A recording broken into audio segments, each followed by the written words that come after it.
السلام علیکم ورحمۃ اللہ وبرکاتہ۔ امید ہے طالبات آپ سب خیریت سے ہوں گی۔ اللہ تعالیٰ آپ سب کو اپنے حفظ و امان میں رکھے۔ لسان القرآن اول الدرس الثانی عشر پڑھیں گے ہم آج۔ الدرس الثانی عشر ہے الضمائر المجرورۃ المتصلۃ بالاسماء، یعنی وہ ضمائر مجرورہ جو اسماء کے ساتھ ملی ہوئی ہوتی ہیں۔ وہ ضمائر جو اسماء کے ساتھ ملی ہوئی ہوتی ہیں اور وہ اسم اس کا مضاف اور وہ ضمیر مضاف الیہ بنتی ہے، اس لیے وہ مجرور ہوتی ہے، اس لیے ان ضمائر کو کہتے ہیں ضمائر مجرورہ۔ متصلہ اس لیے کہتے ہیں کہ وہ ملی ہوئی ہوتی ہیں اس اسم کے ساتھ، تو متصل کا معنی ملا ہوا ہونا، تو وہ ضمیر چونکہ اسم کے ساتھ ملی ہوئی ہوتی ہے اس لیے کہتے ہیں متصلہ بالاسماء۔ تو ضمائر المجرورۃ المتصلۃ بالاسماء، یہ دیکھیں مثال ہے، امثلہ میں دیکھیں۔ نمبر 1 کتاب الطالبی، طالب علم کی کتاب۔ آپ جب اسے کہیں گے کہ اس کی کتاب، تو پھر آپ کیا کہیں گے؟ کتابہ۔ کتب الطالبین، 2 طالب علموں کی کتابیں، تو کتب ہما۔ کتب الطلابی، سب طالب علموں کی کتابیں، کتب ہم۔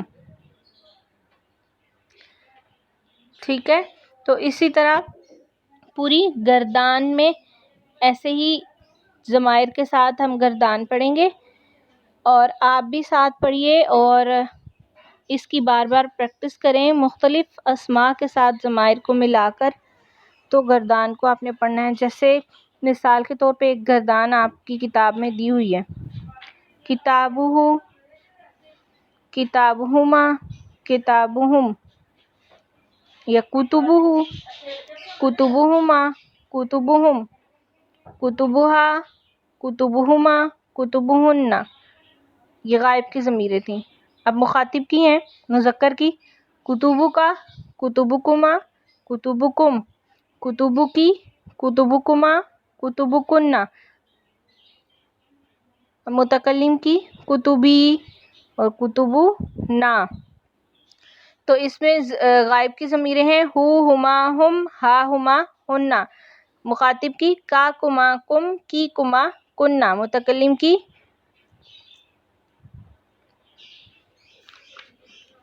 یا اور نا۔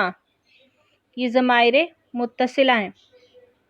تو اب کسی اور اسم کے ساتھ ملا کے اس کو آپ پڑھ کے دیکھیں اور اس کی پریکٹس کریں، کئی اسماء کے ساتھ ملائیں۔ مثال کے طور پہ میں آپ کو دیتی ہوں ایک لفظ والدن۔ اب والدو کے ساتھ آپ نے اس کو ملا کے پڑھنا ہے، تو کس طرح سے پڑھیں گے؟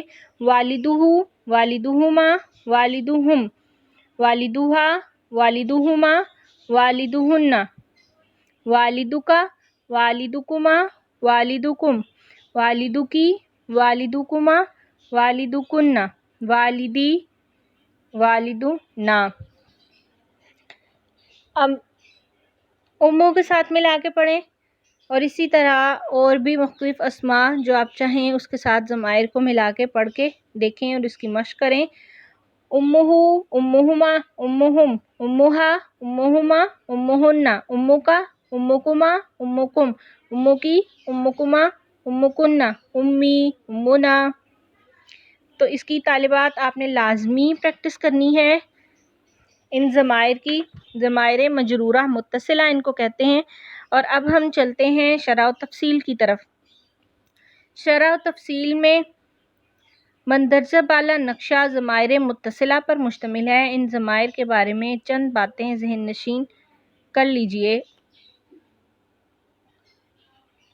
ان ضمائر کی گردان آپ لوگوں نے یاد کرتے وقت اور اس کو پڑھتے وقت یہ بھی ذہن نشین کرنا ہے، یہ بھی یاد رکھنا ہے کہ یہ کون سی ضمیر کس کی ہے۔ جیسے مثال کے طور پہ ہو ضمیر یہ مفرد مذکر کی ہے، ہما ضمیر یہ مثنیٰ مذکر کی ہے، ہم ضمیر جمع مذکر کی ہے۔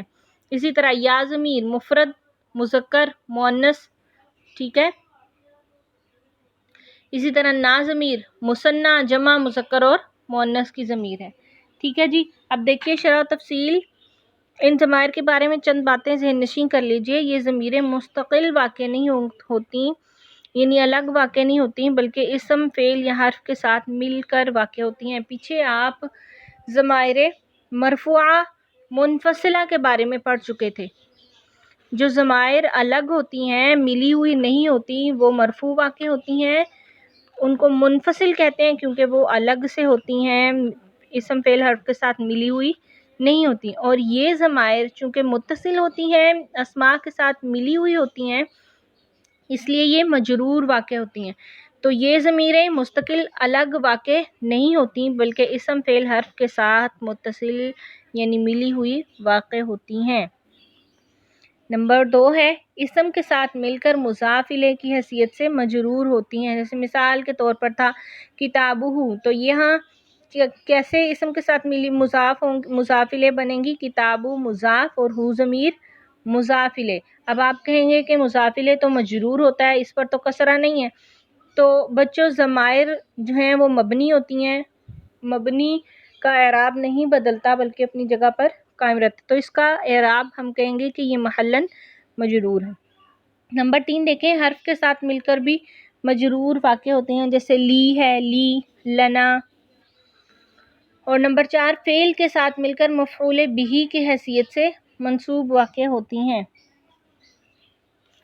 فعل کے ساتھ بھی ملتی ہیں، اسم کے ساتھ ملتی ہیں تو مضاف الیہ ہونے کی وجہ سے مجرور واقع ہوتی ہیں، حرف کے ساتھ ملتی ہیں تو بھی مجرور ہوتی ہیں، اور فعل کے ساتھ ملتی ہیں تو یہ مفعول بہ ہونے کی حیثیت سے منصوب واقع ہوتی ہیں۔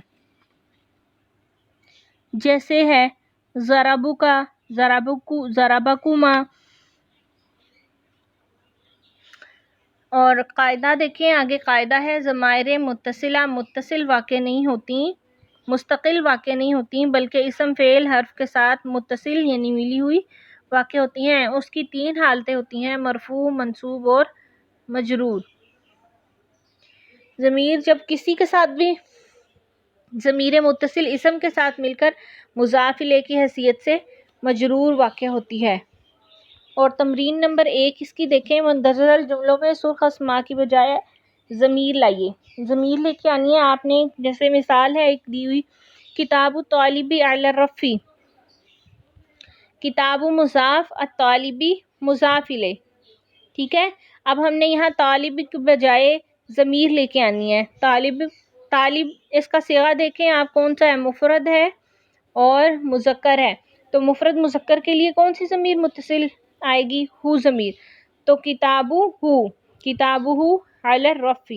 اسی طرح نمبر 1 دیکھیے، ام زینب مریضۃ، ام زینب زینب کی ماں، تو یہاں زینب کو ہٹا کر اس کی جگہ ضمیر لے کے آئیں گے۔ زینب مفرد ہے اور مؤنث ہے، تو مفرد مؤنث کے لیے آتی ہے ہا ضمیر، امہا مریضۃ۔ نمبر 2 ہے امعلمۃ البنات عراقیۃ، کیا لڑکیوں کی استانی عراقی ہے؟ اب یہاں معلمۃ البنات لڑکیوں کی استانی، اب ضمیر استعمال کریں گے تو ترجمہ ہوگا ان کی استانی، تو یہاں بنات کی جگہ ہم ضمیر لے کے آئیں گے، البناتی کی جگہ ضمیر لے کے آئیں گے، جو معلمۃ اسم کے ساتھ متصل ہوگی تو وہ ہے جمع مؤنث کی ضمیر ہنہ، البنات چونکہ جمع مؤنث ہے تو جمع مؤنث کی ضمیر ہنہ لے کے آئیں گے۔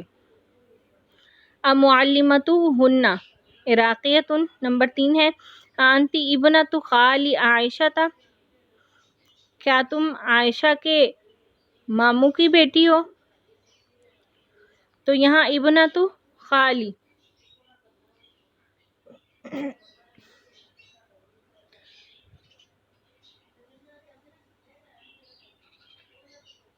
تو یہاں ہم ابنۃ مضاف اور خالن مضاف الیہ بن رہا ہے، تو اس کی جگہ ہم ضمیر لے کے آئیں گے،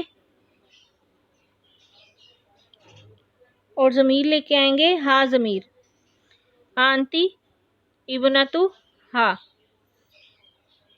انتی ابنۃ خالہا، عائشہ کی جگہ ضمیر لے کے آئیں گے انتی ابنۃ خالہا، کیا تم اس کے خالہ ماموں کی بیٹی ہو؟ نمبر 4 ابنۃ عم زید زکیۃ،